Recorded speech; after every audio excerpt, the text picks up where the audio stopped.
आप देखिए कि हर किसी की ज़िंदगी में कोई ना कोई मसाइल होते हैं, उसके बावजूद जब अपने अपने काम को जब कोई अहमियत देता है। अगर हम हार्दिक पांड्या की बात करते हैं, अभी रिसेंटली उनकी भी अवार्ड्स अनाउंस हो गई है फाइनली, और आप देखिए कि जिस तरह से वो खेल पेश करते रहे, नोबडी नोज़ कि वो उस वक्त किस मेंटल इशू से गुजर रहे थे, उनकी कोई परेशानी होगी, लेकिन खेल में वो चीज़ हमें नज़र नहीं आई है। वैसे तो शेखा मारा ने भी बड़े इंटरनेशनल, बड़े वो डिजिटल वे में जो है वो अपनी डाइवोर्स अनाउंस की है। डाइवोर्स का रेट भी बढ़ता जा रहा है। खैर, coming back to the cricket, Qadir क्या महसूस करते हैं? उमर क्यों शर्मा आ गया, पहले तो मुझे ये बताएं। वो अभी शादी नहीं हुई है ना, तो पहले हमने डिवोर्स की बातें शुरू कर दी हैं, तो उमर जरा घबरा जाते हैं छोटी छोटी बातों से। अच्छा, कादिर, अगर हम बात करते हैं रिसेंटली, क्योंकि सूर्य कुमार यादव को इंडियन कैप्टन अनाउंस किया, कल भी हमने इसके ऊपर बात की है। एक अच्छा फैसला है या गलत फैसला है, ये तो तब भी पता चलेगा जब वो अपनी क़यादत करेंगे, जब इंडियन टीम खेलेगी। लेकिन हार्दिक पांड्या का नाम इससे पहले लिया जा रहा था कि he could be a good captain. So don't you think कि हार्दिक पांड्या अगर होते तो वो सिचुएशन ज़्यादा बेहतर होती? सूर्य कुमार यादव को सिलेक्ट करना क्या ठीक है या गलत है? देखें, वो तो सारी जगह सब लोग यही एक्सपेक्ट कर रहे थे कि पांड्या जो है वो कप्तान होंगे, बट एंड टाइम पे आके बीसीसीआई ने जो फैसला किया, वो हो सकता है जय शाह साहब को ना पसंद आते हो सकता है पीसीबी से इंस्पायर हो। नो कमेंट्स, बट देखें ये सूर्य कुमार यादव हो, शुभमन गिल हो, पांड्या हो, ये इनको एक्सपोजर मिल रहा है, और भारतीय टीम की कप्तानी करना कोई आसान काम नहीं है। और वो बाकायदा तौर पर एक विजन रखते हैं, इस चीज़ को देखते हुए मद्देनज़र रखकर, और काफ़ी अरसे से उसकी प्लानिंग शुरू कर देते हैं कि इसने 3 साल कप्तान रहना है या 2 साल कप्तान रहना है, या इसका अगर अच्छा रिस्पांस नहीं आता तो फिर बैकअप पे कौन होगा। पंत को भी उन्होंने रेडी किया हुआ है, उन्होंने गिल को भी रेडी किया हुआ है, उन्होंने अपनी पूरी टीम चेंज करके एक एग्जाम्पल सेट की है, तीनों फॉर्मेट की अलग-अलग भी बनाई हुई है उन्होंने, ठीक है। तो उसमें उन्होंने वो तजर्बे करते हैं और उसमें कामयाब भी होते हैं। क्यों? क्योंकि उनके जो प्लेयर्स हैं वो एक हैं। हाँ।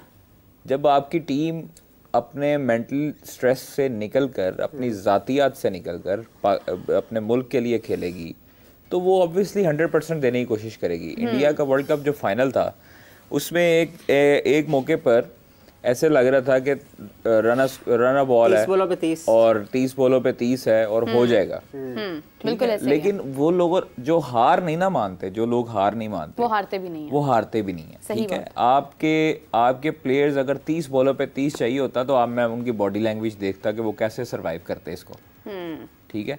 तो ये चीज़ें मैटर करती हैं आपके मेंटल हेल्थ पे भी, और आप साइकोलॉजिकल कितना फिट हैं और मजबूत हैं।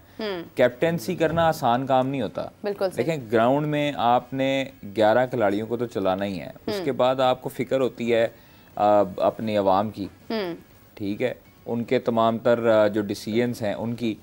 लेकिन उसके बाद अगर इंडिया में रोहित शर्मा वनडे टीम के कप्तान बने, T20 के उन्होंने सूर्या को कप्तान बनाया, तो उन्होंने कुछ सोच समझ के बनाया कि सूर्य कुमार यादव भी एग्रेसिव है, उसको पता है कि टेक्निक्स का, उनको पता है कि तमाम तर चीज़ें कैसे चलती हैं। बिल्कुल सही। तो बहरहाल उमर जो है वो आज चाय एंजॉय कर रहे हैं हमारे बगैर, तो हम तो सूर्या कुमार ज्वाइन कर रहे हैं।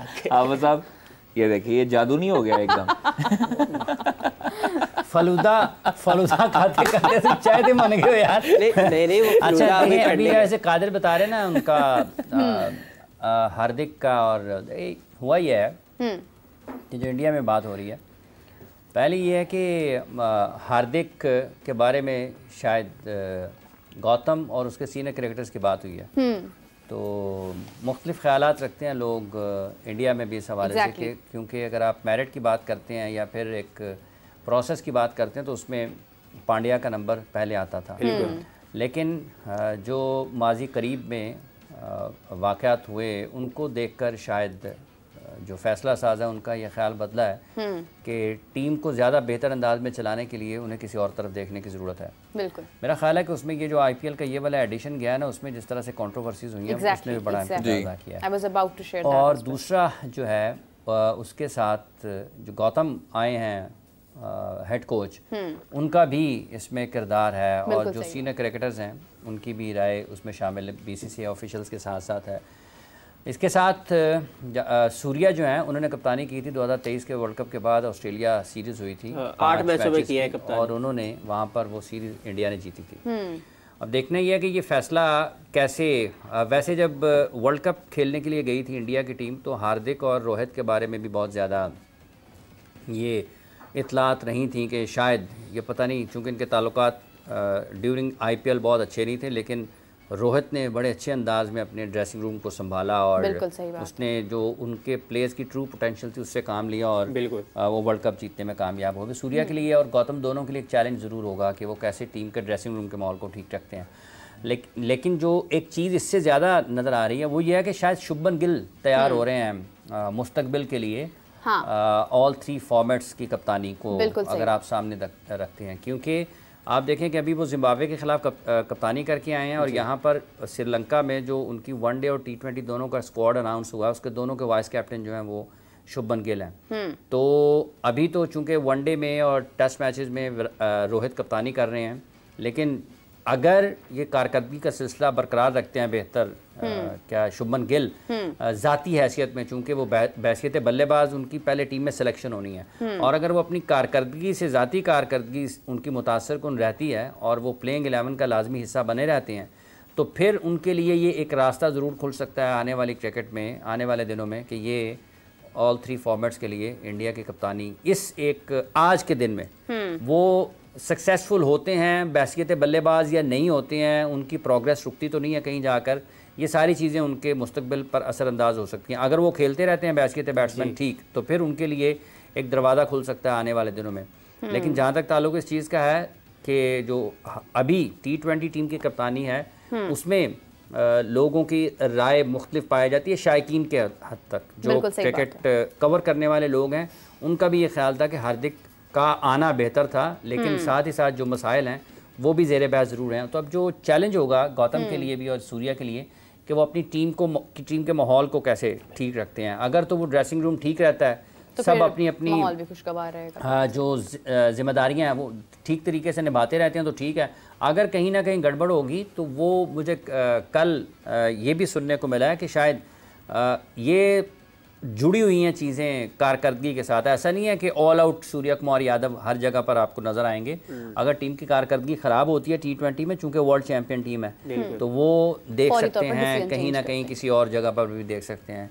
लेकिन ये जैसे अभी कादिर साहब बता रहे थे कि देखें ना, अभी KL राहुल भी कप्तानी कर चुके हैं, जसप्रीत बुमराह भी कप्तानी कर चुके हैं, शुभमन गिल भी कप्तानी कर चुके हैं, पांड्या भी कप्तानी कर चुके हैं, सूर्य कुमार यादव भी कप्तानी कर चुके हैं, विराट कोहली भी कप्तानी कर चुके हैं। ये सारे ने अपनी नेशनल टीम की कप्तानी की हुई है।